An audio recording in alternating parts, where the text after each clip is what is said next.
Bom, gente, dando início aqui às nossas entrevistas nesta sexta-feira, eu saúdo com muita alegria. Mais uma vez, o ex-senador e ex-governador pelo Paraná, Roberto Requião. Senador Requião, bom dia. Bom dia, Anderson. Prazer bater um papo com você. Prazer é nosso, Requião. Prazer é nosso sempre te receber aqui no Faixa Livre. Requião é um habituê aqui do nosso programa, sempre esteve aqui conosco. Inclusive, Requião, Faixa Livre completa 29 anos agora na próxima terça-feira. E você faz parte dessa história diretamente aqui. Você sempre esteve conosco, né, nessa trincheira, fazendo esse diálogo importante para a classe trabalhadora. Enfim, eu agradeço muito pela entrevista de hoje e por todo o seu histórico aqui com a gente, nesses quase 29 anos de história. Mas, Requião, a gente entra aí no último mês desse ano, que foi repleto de desafios, com o governo, do ponto de vista popular, em queda nesse momento. Mais do que diz respeito ao atendimento das demandas de uma institucionalidade burguesa, ele vai muito bem, obrigado. O Congresso não tem lá tantos motivos assim para criticar a gestão do presidente Lula pelo seu caráter de ampla aliança, ainda que algumas poucas concessões tenham sido necessárias pela turma do andar de cima, enfim. O fato é que muito daquela euforia popular, Requião, que se estabeleceu no 1º de janeiro desse ano, pelas sinalizações que foram dadas na posse do Lula, essa euforia, de certa forma, acabou desaparecendo. Requião, eu queria que você me explicasse o seguinte: com que sentimento você entra no último mês do ano, do primeiro ano de terceiro mandato do presidente Lula, Requião? Anderson, é evidente que esta Frente da Esperança descaracterizou o que a gente esperava de um governo de transformação, que seria o governo do Lula. Eu nunca me opus à Frente de Esperança. Eu sabia que nós não podíamos estreitar o processo eleitoral. Mas o governo hoje é um governo de centro-direita, claramente de centro-direita. É um governo que está consolidando o liberalismo no Brasil. Vamos lá para o Marshall McLuhan. Quem quer ser universal fala da sua casa, da sua aldeia. Aqui no Paraná. Eu me candidatei ao governo do Estado, saí do MDB, depois entrei no PT, com esse espírito transformador. Nós precisamos confiar agora no Lula e varrermos do processo eleitoral esses grupos de direita que, no momento, estavam amplamente apoiados pela mídia, pela Globo e pela mídia brasileira, de uma forma geral, que é subordinada aos interesses do capital financeiro. Pois muito bem. Eu fui com o Lula para comício, para a televisão, comentando o pedágio do Paraná. Era um roubo de 25 anos, o Anderson, considerado pelo Tribunal de Contas da União, pelo Tribunal de Contas do Paraná, pelo Ministério Público Estadual e Federal, e por nós, o maior roubo da história do Brasil. Era um descalabro. E o Lula, comigo, criticava isso. O Lula fez vídeos solitários no Paraná dizendo que ele acabaria com isso, que ele faria um pedágio de manutenção por R$ 5 a praça. Agora, de repente, o Lula aparece junto com o Ratinho, o patrocinador do pedágio imoral, e diz que o governo federal estava se associando ao governo do Paraná, que recebia as estradas do Paraná, somava as estradas federais e faria um pedágio. E licitou isso, Lula licitou. E foi um escândalo maior do que o anterior. Para você ter ideia, o primeiro lote foi vencido por uma empresa de um paraíso fiscal das Ilhas Caimã. Você sabe o que é um paraíso fiscal? É o dinheiro roubado do mundo, do Brasil inclusive. E uma empresa de paraíso fiscal nada tem a ver com engenharia, com manutenção de estrada. É para ganhar dinheiro de todas as formas. Então, aconteceu isso. Posteriormente, eles resolveram vender a melhor empresa de energia elétrica do Brasil, que é a Copel. Quando eu fui governador, eu mantive aqui, com a Copel na mão, a tarifa mais baixa do Brasil. Eu dei energia mais barata para empresas, indústrias do interior, desde que não demitissem empregados e mantivessem os salários. Batemos recorde de carteira assinada. O desemprego aqui no Paraná foi menor do que no conjunto do país, naquele momento em que o Lehman Brothers quebrava nos Estados Unidos e tudo mais. A nossa companhia de saneamento, Anderson, é um exemplo também, a Sanepar. ela está sendo vendida agora por PPPs patrocinados pelo BNDES. Está sendo fatiada e vendida. O que é isso? O governo federal fazendo isso. Quando a Copel foi vendida, o governo federal não esboçou um gesto de contrariedade. E o BNDES, que era como o Paraná, o segundo parceiro da Companhia de Energia do Estado, através do seu advogado, dá uma explicação para os nossos advogados aqui do Paraná, advogados do PT.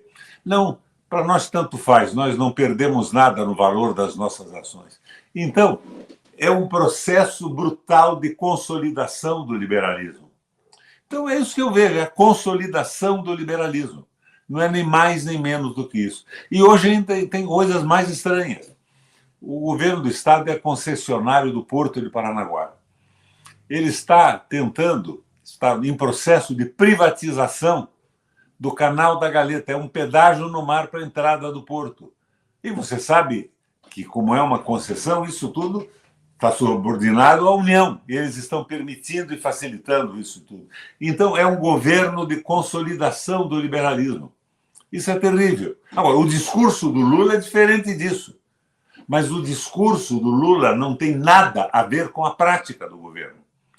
E cá entre nós, a prática é o critério da verdade. Sim, sim, sem sombra de dúvidas. Eu tenho feito muito essa crítica aqui no programa, tenho feito essa análise aqui com os nossos comentaristas. A prática desse governo está muito deslocada dos discursos do presidente Lula, especialmente dos discursos que ele faz em âmbito internacional, né? Toda hora ele vai lá para fóruns internacionais, fala sobre democracia consolidada, fala sobre a necessidade de atendimento às demandas da população pobre, das mais diferentes regiões do mundo, mas o que a gente observa aqui no Brasil fala especialmente a respeito da necessidade de se valorizar as empresas estatais, mas aqui o que a gente vê é uma situação um pouco diferente daquilo que o Lula desenha lá fora. Agora, Raquel, eu queria aproveitar que você tratou dessa prática do Lula diferente do discurso dele, porque há muitas críticas pelo fato do presidente ter deixado de escutar a esquerda dentro do próprio PT, Requião,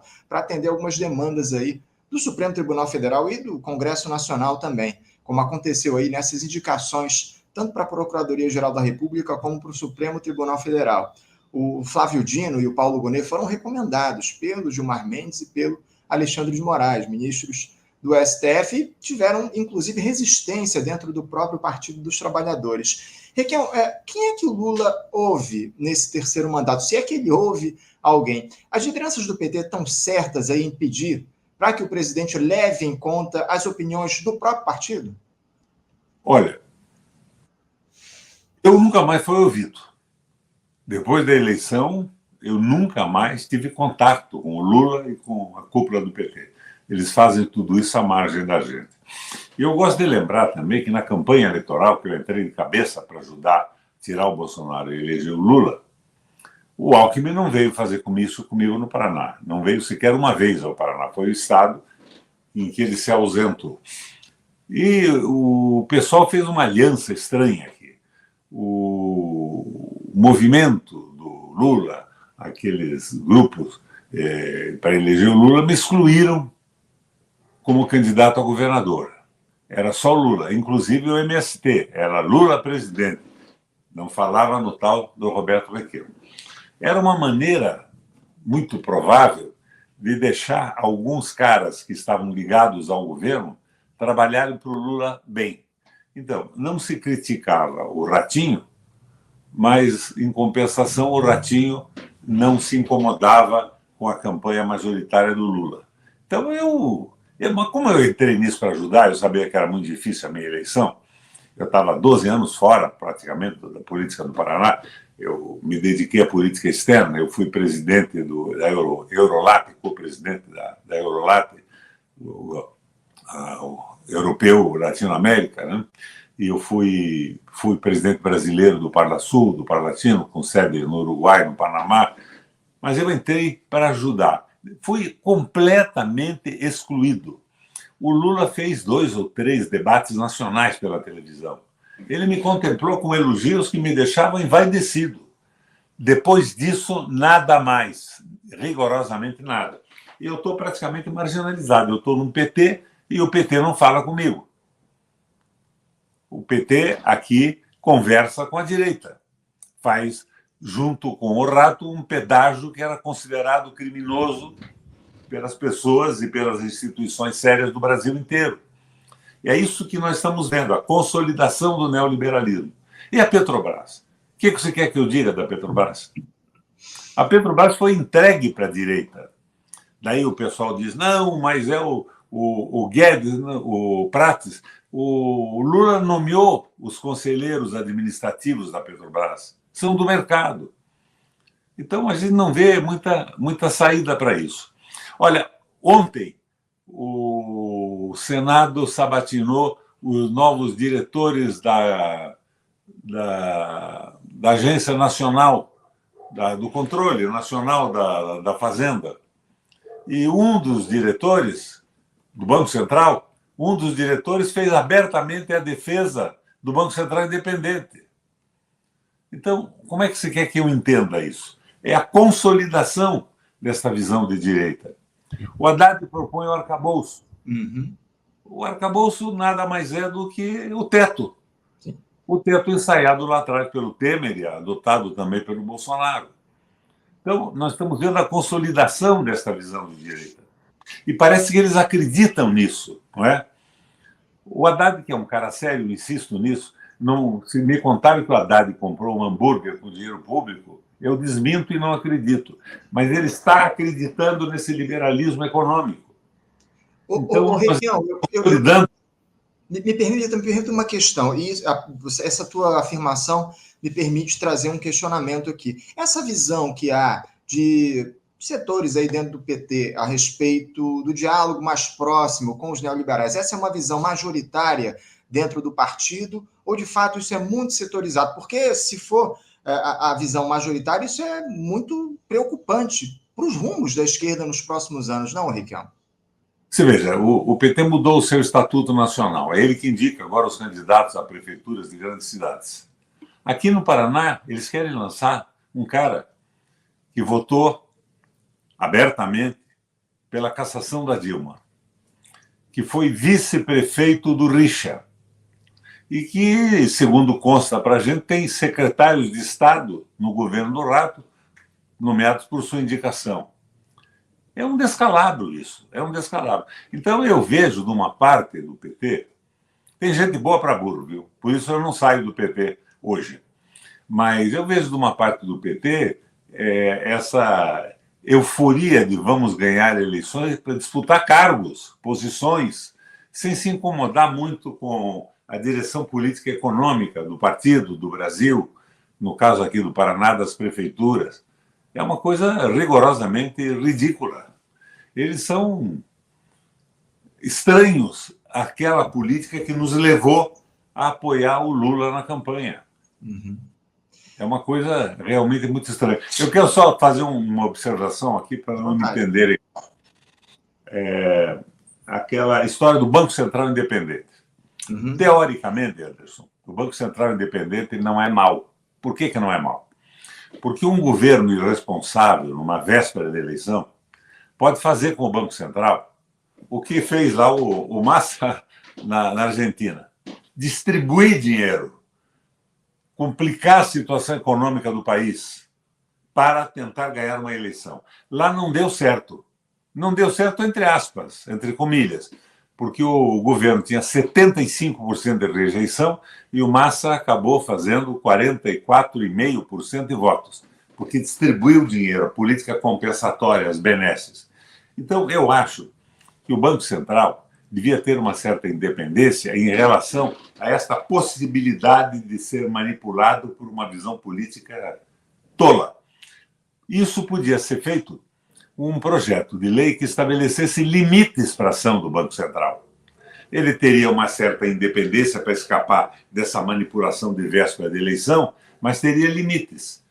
A inflação deveria ter a Selic, um determinado limite. Isso podia ser feito com tranquilidade. Eu, inclusive, com alguns economistas, redigi um projeto e mandei para alguns companheiros lá do do Senado e da Câmara. Eu mandei uma cópia para Gleisi Hoffmann, mandei uma cópia para o Gás, Bom Gás, e dei uma cópia para a Jandira também. Manter essa independência para não viabilizar que o Banco Central seja manipulado eleitoralmente de uma forma sórdida que prejudica o país e desequilibra a economia, mas estabelecer limites para não poderem fazer o que estão fazendo hoje. Hoje, com esse Banco Central, como é que você pode imaginar que o Brasil fará uma retomada do crescimento? Não vai fazer, Anderson. Nós estamos num beco sem saída com essa política. O Lula está perdendo prestígio e eu me suporto na observação que você fez agora há pouco. O prestígio que ele está perdendo é no pessoal que mais se entusiasmou com a sua campanha, que está se decepcionando com o dia a dia do governo. Sim. E tem maneiras de sair disso. Você deve estar criticando porque não tem maneira para sair? Tem. Eu, por exemplo, cito sempre o que fez o Horace Greeley Hjalmar Schacht na Alemanha. Ele foi primeiro o chefe do Banco Central do Hindenburgo, se não me engano. Depois foi do raio do Hitler, o absurdo nazista. Mas ele fez o seguinte: da noite para o dia, ele reduziu os juros da dívida pública quase a zero. Então o pessoal do dinheiro dizia: meu Deus, o que vai acontecer conosco? Nós vamos ver o nosso capital reduzido a pó. Ele dizia: não. Eu estou emitindo uma letra do Tesouro que chamava-se MEFO, porque fundamentalmente se dirigia ao setor metal mecânico. Vocês compram a letra do Tesouro com esse dinheiro e o Estado alemão garante para vocês um juro, na época de 4,5%, que era muito bom para a época. E esse dinheiro era jogado na construção da infraestrutura da Alemanha, no setor metal mecânico, na construção das autobahns, e posteriormente foi se alargando. Para você ter uma ideia, a inflação da Alemanha acabou em 2 dias. E o desemprego em 6 meses não existia mais. Era emprego absoluto. Porque o Schacht, que era um economista liberal, quando teve poder na mão, se transformou num economista alemão, preocupado com a Alemanha. Isso é um exemplo maravilhoso. Mas não é isso que nós estamos vendo acontecer. O Haddad bate na mesa e diz: não quero dinheiro público investido no Brasil. Eu quero capital privado levante o país. Olha, minha gente, isso é ridículo. Com esse juro, principalmente, é ridículo. Eu imaginei, num determinado momento, por exemplo, que essa letra, que é moeda não moeda, né, é uma letra que apropria-se do capital financeiro e transforma o capital financeiro num capital produtivo. Podia ter um programa especial dando apoio aos fundos de pensão. Uhum. Eles não precisavam jogar mais nessa incerteza de investimentos que vão acabando de lapidá-lo num processo de corrupção conhecido no país inteiro. Então, podemos dar a um fundo de pensão um rendimento, numa letra para investimento na infraestrutura do Brasil, um rendimento assegurado pelo governo, um pouquinho maior do que a inflação real. Eles não teriam o risco de perder recursos e estariam colaborando com o desenvolvimento do Brasil. E os fundos de pensão têm 1/3 do capital aplicado nas bolsas. Muito bem lembrado. Requião, eu estava conversando ontem aqui com alguém que você deve conhecer bem, inclusive, Gilberto Carvalho, que foi, durante muito tempo, uma figura muito próxima do presidente Lula, foi secretário-geral da presidência durante os 2 primeiros mandatos, 8 anos em que o Lula teve lá no Palácio Planalto, e ele estava me falando aqui, Requião, a respeito do fato do Lula ter de ser essa mola propulsora da mobilização da esquerda aqui no nosso país, de unificar a classe trabalhadora, de fazer um diálogo mais próximo com os trabalhadores do nosso país, enfim, com as instituições, com as organizações de base. Eu, evidentemente, concordei com a postura dele, algo que eu tenho defendido aqui ao longo dos últimos tempos, e muito me alegrou saber que há vozes relevantes dentro do PT que têm essa visão, como é o Gilberto Carvalho. Requião, é importante, é evidente que o Lula ele precisa atuar justamente nesse sentido, de unificar, de mobilizar a classe trabalhadora. Agora, é evidente que esse não é um papel apenas do presidente da República. Como é que você vê hoje as esquerdas atuando na base? Porque a gente falava há muito tempo atrás, já há muito tempo a gente falava a respeito do fato do nosso campo ter abandonado as periferias, o diálogo mais próximo com a base, espaço que acabou sendo ocupado especialmente pelas igrejas neopentecostais aqui no nosso país, e hoje a gente tem o que tem.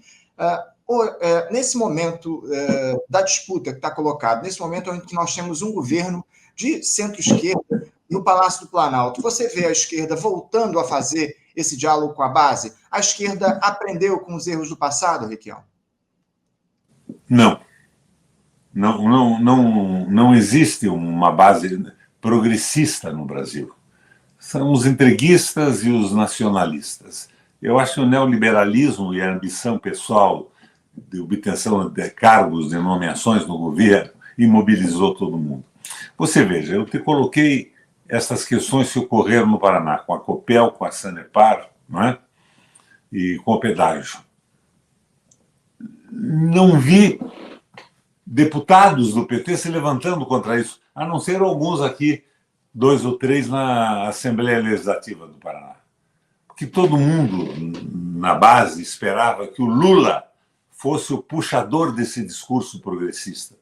Quando o Lula não se manifesta, está todo mundo calando. Mas, ao mesmo tempo que o Lula vai perdendo prestígio, o que é muito ruim para o Brasil.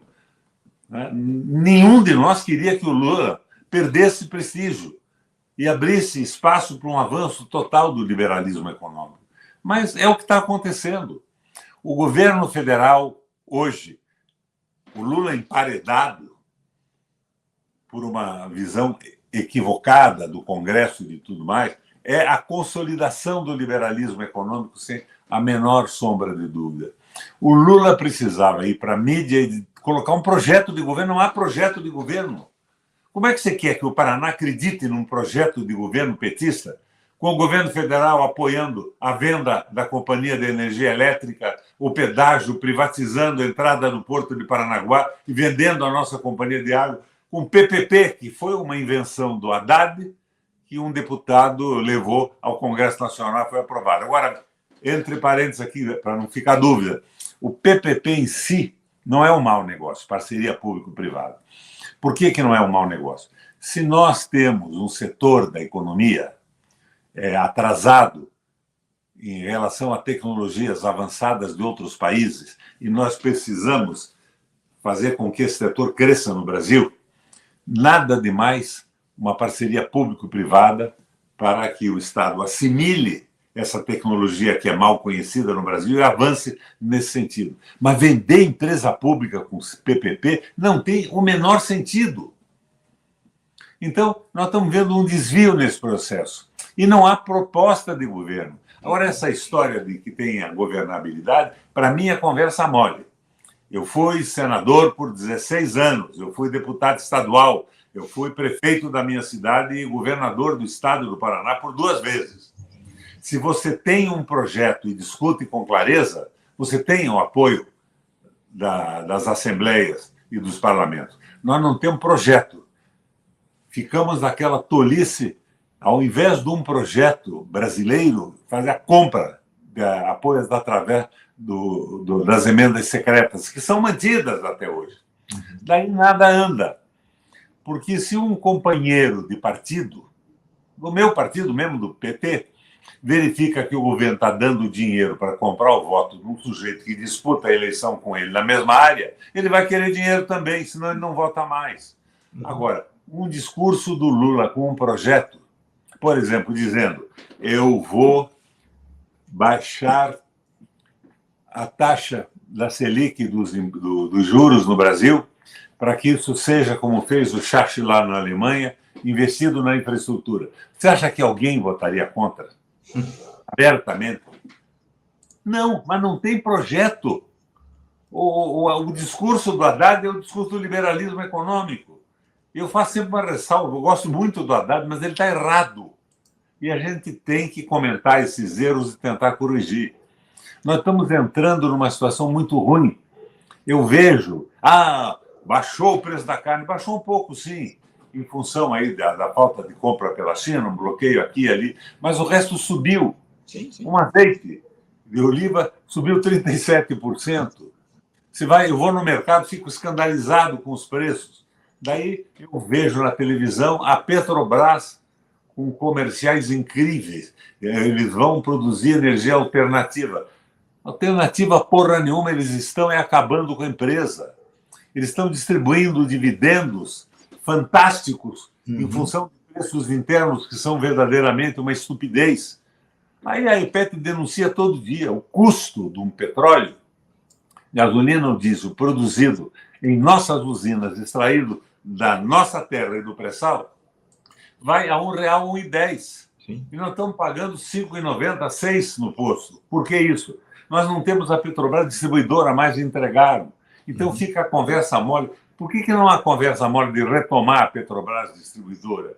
De transformar, por exemplo, com esse preço absurdo da Petrobras, utilizar esse recurso no incentivo ao desenvolvimento do país, com a Petrobras investindo em refinarias, impostos novos. Não é isso. O Prates mente na televisão, a meu ver, e todo mundo cala a boca. O Requião, o que eu acho curioso é que, nesse momento que está colocado, parece que o Alexandre Silveira, que é um ministro de Minas e Energia, foi muito criticado quando foi indicado pelo Lula, parece que ele tem tomado uma posição, por incrível que pareça, mais responsável que o próprio Prates, né? É uma posição que diz respeito à sua pretensão de disputar o governo em Minas Gerais, né? O Alexandre Silveira é um ilustre delegado de polícia que agora é o ministro das Minas e Energia. Não toma posição alguma também. Concordou e elogiou a privatização da Eletrobras várias vezes, que era irreversível. Não é por aí. Não é por aí. E o Lula vou abrasileirar o preço da Petrobras. Põe o Prates lá, que era lobista da Shell e operador dos setores privados da indústria petrolífera, e bota um conselho de administração também com sintonia com a privatização da empresa. Como é que você quer que eu acredite nisso? E vem o joguinho de publicidade, dia e noite publicidade. A Petrobras tinha que investir o dinheiro. Se está ganhando muito, vamos admitir que ela podia, num determinado momento, por determinação do governo, transformar isso em investimentos brutais para alavancar a economia brasileira. Mas não, ela mantém o exagero dos lucros imorais para distribuir renda para os sócios privados. Agora, onde é que começou isso, Anderson? Fernando Henrique acabou com o monopólio, estabeleceu a concessão. Depois disso, o Haroldo Lima tentou corrigir com a partilha, em que a Petrobras era dona de 30% de todos os postos novos abertos, não é? E que havia aquele fundo que a Dilma criou, que era um fundo para a educação e para a saúde com os lucros. Vamos lá, a gente poderia até considerar num determinado momento isso. Eu teria uma orientação diferente dessa. E daí, o que aconteceu na sequência? O Fernando Henrique tinha vendido ações da Petrobras na Bolsa de Nova York. O Lula vem e vende também. Foi um erro. Você sabe que hoje 77% da Petrobras não é brasileira? Nós temos pouco mais de 30% ou 34% das ações da Petrobras. Você sabe que eles diziam, não, a posse majoritária das ações ordinárias e a Golden Share nos permite o domínio da empresa. Não é verdade. Quem domina é a Bolsa de Nova York, que tem 40% das ações, e, por via de consequência, a justiça norte-americana. Então, é erro em cima de erro, e, ao mesmo tempo, tentam o escapismo de dizer que estão trabalhando com energia alternativa. É uma piada isso, Anderson.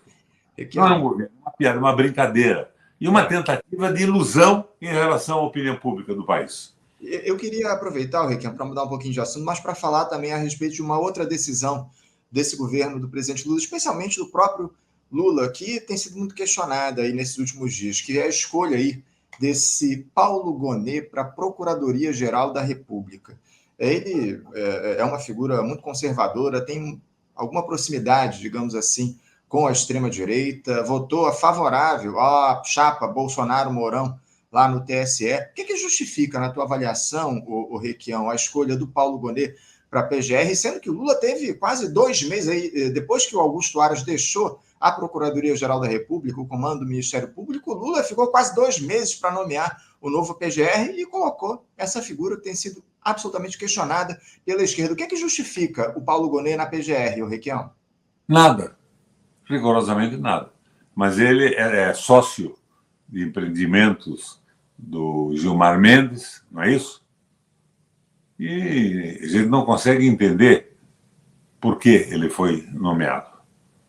Não consigo entender também por que ele foi nomeado. É o governo subjugado à economia liberal. Não há dúvida alguma a respeito disso. Não há nenhuma dúvida a respeito.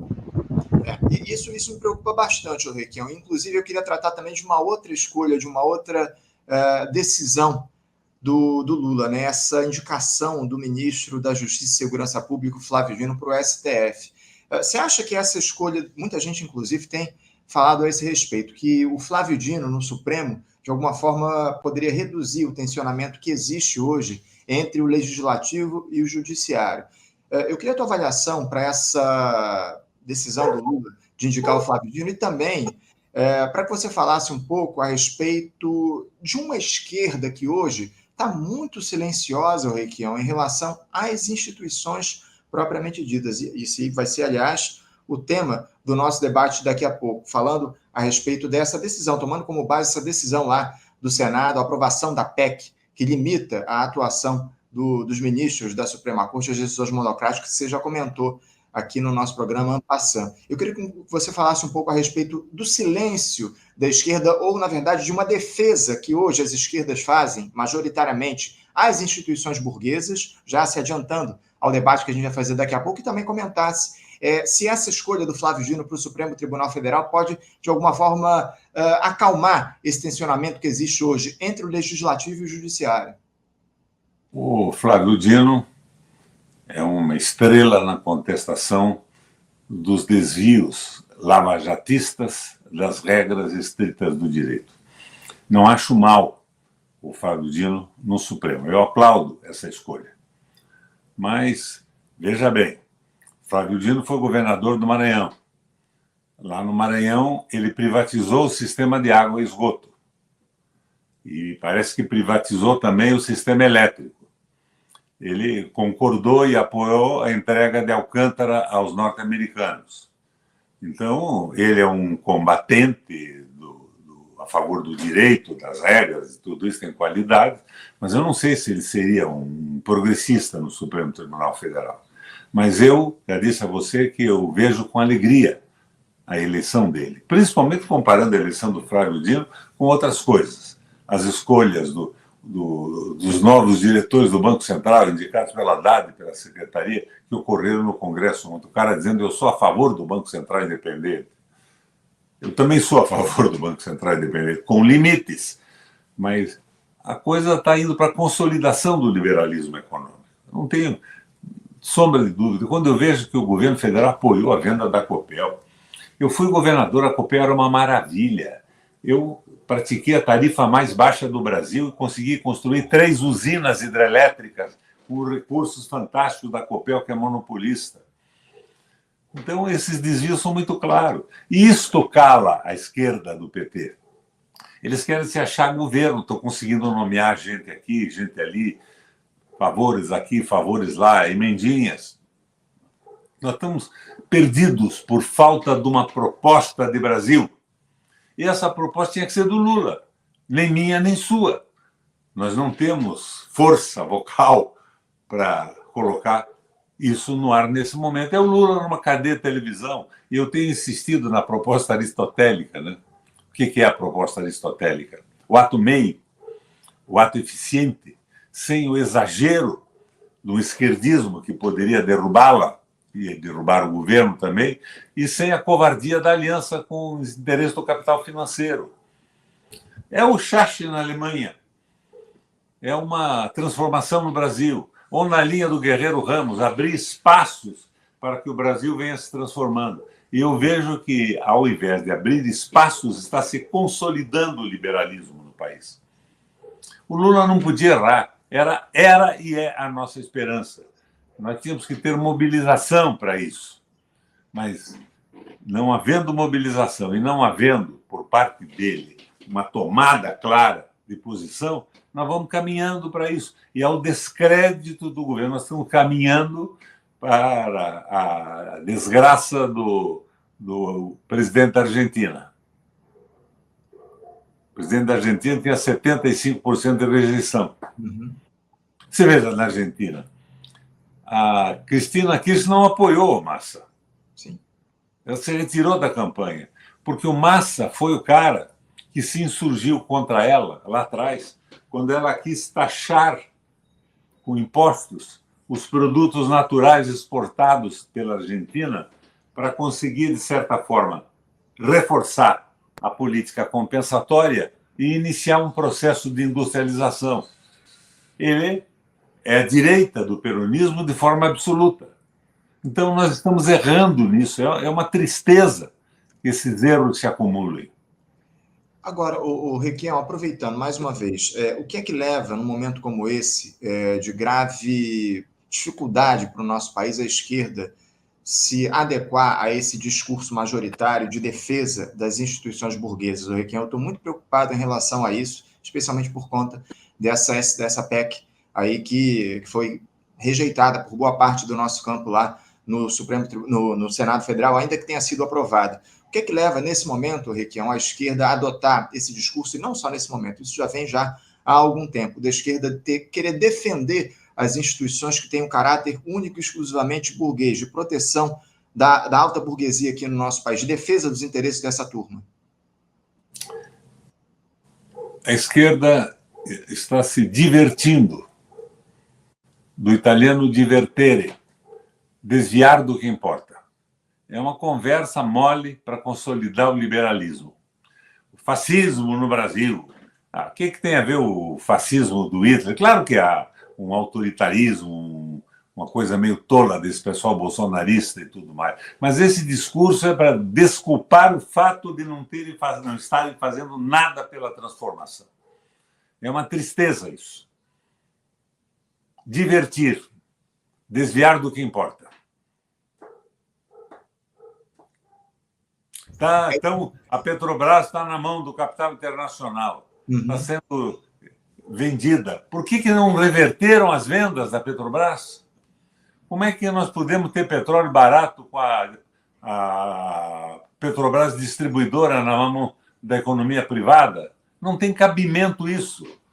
Uma criança que estuda economia vai entender isso. Mas nós estamos aí, não, vamos fazer isso, vamos fazer aquilo. Vamos combater o fascismo. Nós temos que defender o Brasil, né? Combater o fascismo. E essa politicazinha de compensações só não dá certo. Veja na Argentina o que aconteceu. O que aconteceu na Argentina? Quando o Perón chegou, ele resolveu, com políticas compensatórias, dar uma assistência aos mais pobres.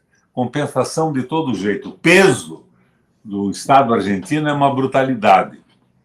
E, não havendo industrialização, ficou cada vez maior, até que a Cristina quis mudar a regra da exportação de produtos naturais, eles não deixaram. Mas chega um momento que não tem mais saída. O povo está contra, não acredita mais em nada. E elege um palhaço presidente da República. Qual será o próximo palhaço que vai se eleger presidente da República no caminho da Argentina?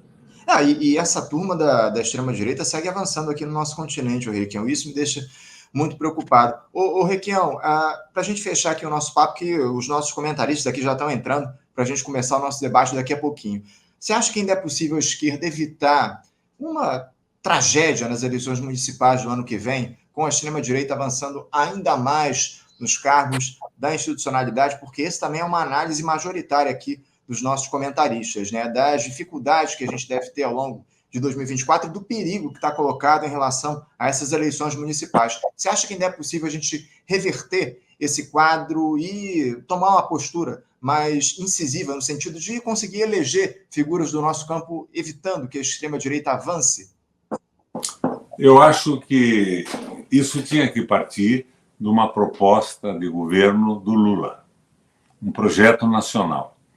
Não havendo esse projeto, a direção do PT está partindo para acordos inacreditáveis. Aqui no Paraná, eles querem oficialmente apoiar um cara da direita que votou no impeachment da Dilma, que de direita em tudo. Por quê? Eles querem um acordo com o Rato, com o pessoal do Beto Richa e com o PT para ficar com um pequeno saldo de empregos para a sua tropa.